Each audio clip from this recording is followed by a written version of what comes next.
we can compare our carbon-carbon and carbon-hydrogen bond length. Methane is the one carbon molecule. We have ethane, ethylene, and acetylene. We're adding bonds as we go down the table.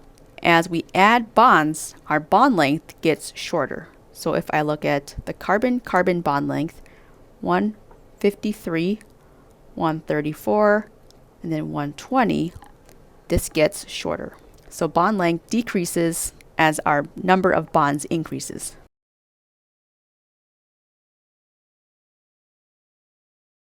So single bond, double bond, triple bond. As we add more of those bonds together, our molecule shortens.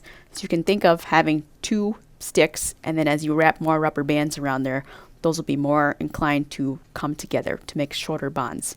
The bond strength has the opposite pattern, so it gets stronger as we add more bonds.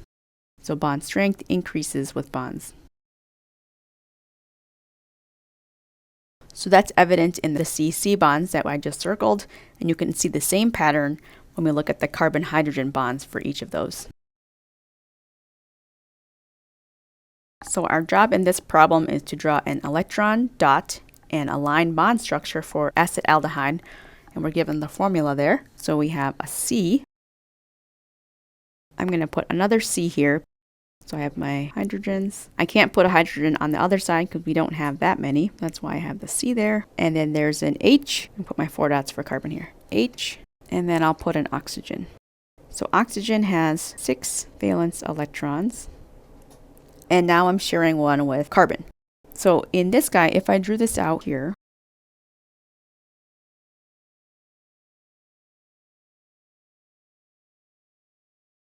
so I have 1 electron left over on the carbon and the oxygen, and we don't want leftover. So this one is going to join up with this guy over here, and those are going to form a bond. So I have a double bond. What types of bonds are present? I have a C that is making only single bonds. So this is going to be sp3. So those are sp3 carbons, the tetrahedral, and they make sigma bonds. And the other carbon, that is part of a double bond. So the C double bond O is going to be sp2 because it has a double bond.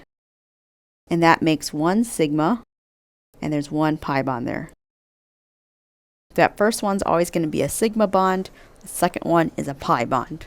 And I already gave you the answer for the next question, the hybridization of each carbon. This guy here is sp3.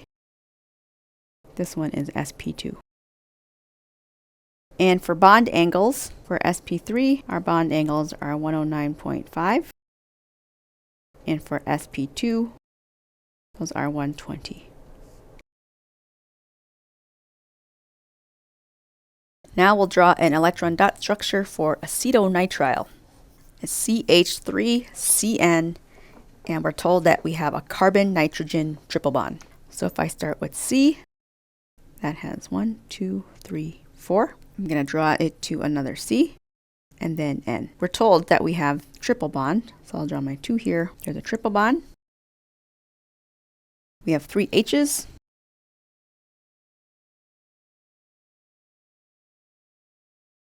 And on nitrogen, nitrogen likes to make 3 bonds, which it's doing, but it also has lone pairs left over. So there's our electron dot structure, and if you wanted to do the line form,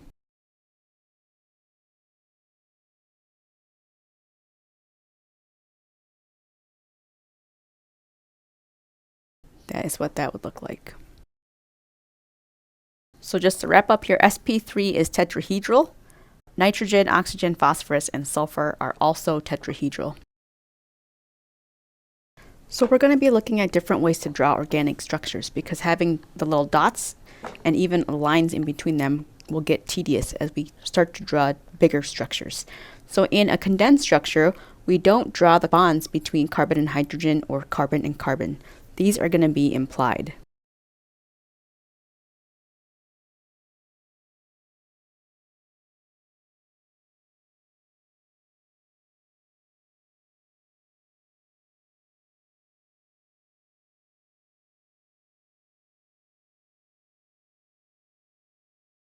And when we have parentheses that show up in these condensed structures, this is going to indicate either multiples of a group or it's going to show the order of bonding.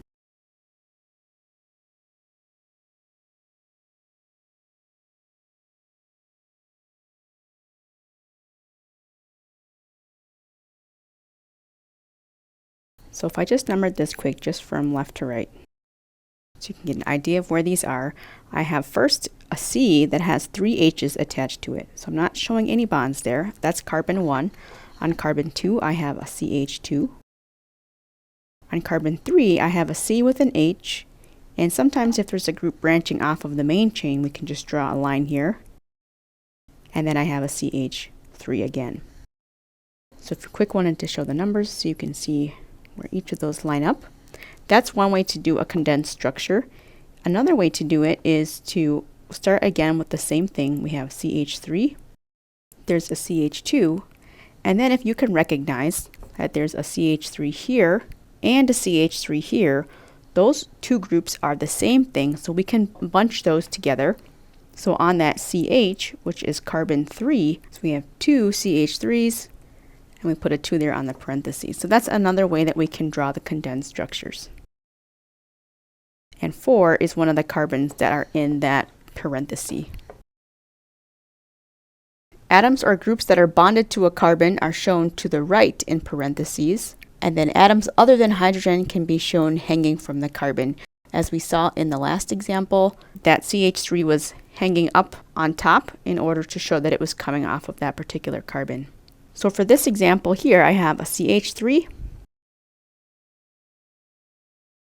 a CH to Br.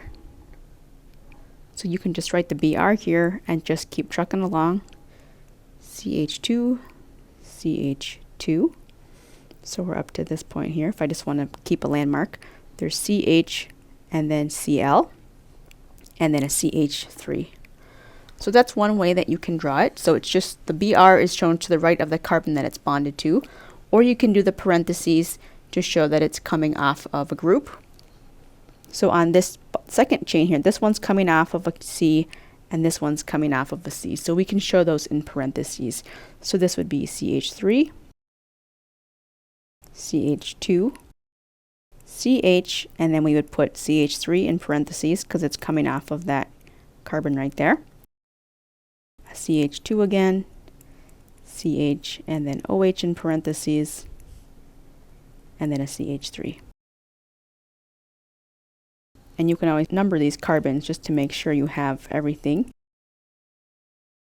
If you have repeating groups, you can show those in parentheses as well. So I have a CH3.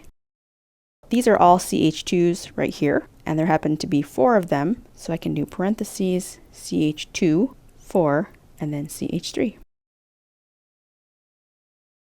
Similarly to what we saw previously, if you have 2 or more groups that are identical on the same carbon of the quote-unquote first atom that's hanging on the left, we can show that in parentheses. So if we were going to call this one our first carbon, there's a CH3 here, and then that one right there is a CH3. So if we treat the asterisk one as a group, we can use CH3. There's 2 of those, the CH, and that's our asterisk one. We have a CH2, and if you wanted, you can bunch these in parentheses as well. And we have 3 of those, followed by a CH3. You could also just write those CH2s out if you wish to do that. All right, and then an oxygen that's doubly bonded to a carbon can be shown hanging from the carbon or just to the right of the carbon. So we have a CH3, CH2. You can bunch the 2 oxygens together and do CO2H, or we can do CH3, CH2, COOH, or if you want it showing on top, you can do that as well.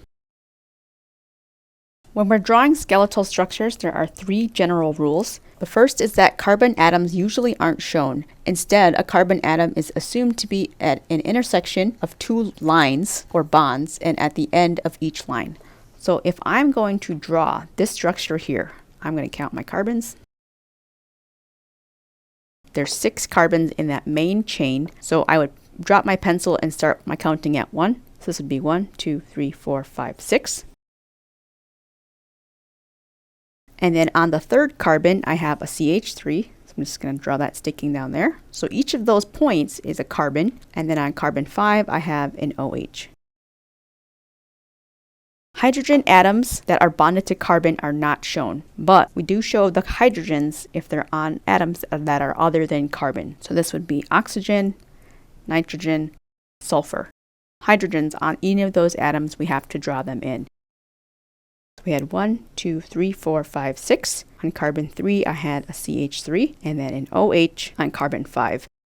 And I don't draw any hydrogens on the carbon chain, but because oxygen is not a carbon, I have to draw the hydrogen there.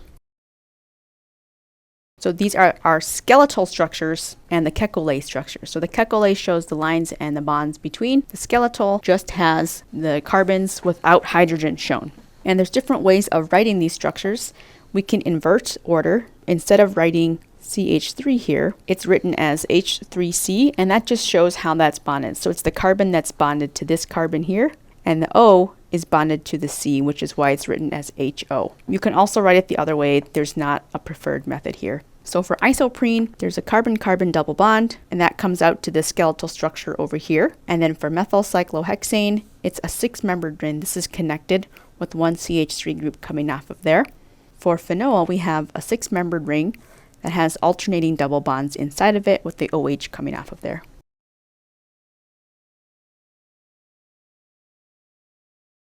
So when you're trying to approach a problem like this one, you want to look at what's in parentheses, and if it's not a CH2, just ignore it for the time being.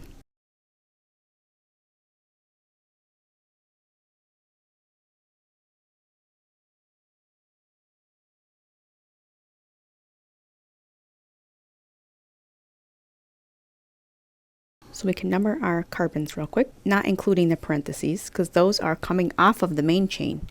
So if I have 7 carbons, I can do my chain as 1, 2, 3, 4, 5, 6, 7.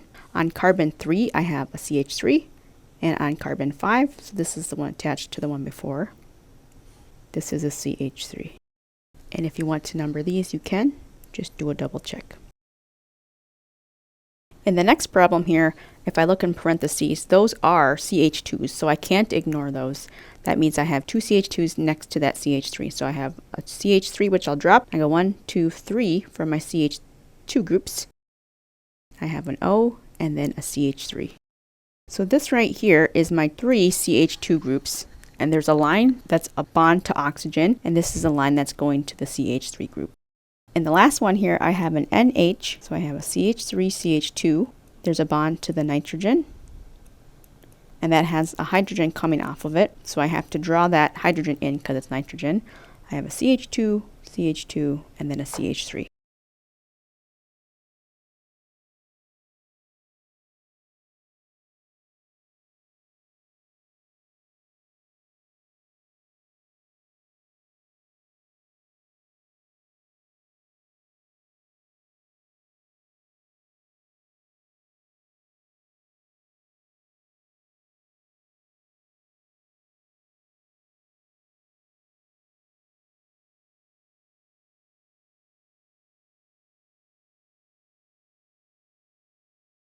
And then if we look at these problems, we just have to figure out what molecular formula is for each of these by counting up the number of carbons. I have a 5-membered ring here, so that's C5. And this is 6, 7, 8. And then when you're counting hydrogens, you just want to make sure that each carbon makes 4 bonds. So if it's coming off of something, this 8 here has 1, 2, 3, because it's already bonded to 3. This one is 4, 5. This has 3 bonds, so this is 6, 7, 8, 9, 10, 11, 12, 13, 14, 15, 16. So each of those dots represents a hydrogen. If you wanted to draw those in, you certainly could. All right, for this one here is a 4-membered ring. That's 4, 5, 6. I have 1, 2, 3, 1, 2, 3, 4, 5, 6, 7, 8, 9, 10, 11, 12. This one here, there are, so C12. There are 1, 2, 3, 4, 5, 6, 7, 8, 9, 10, 11, 12.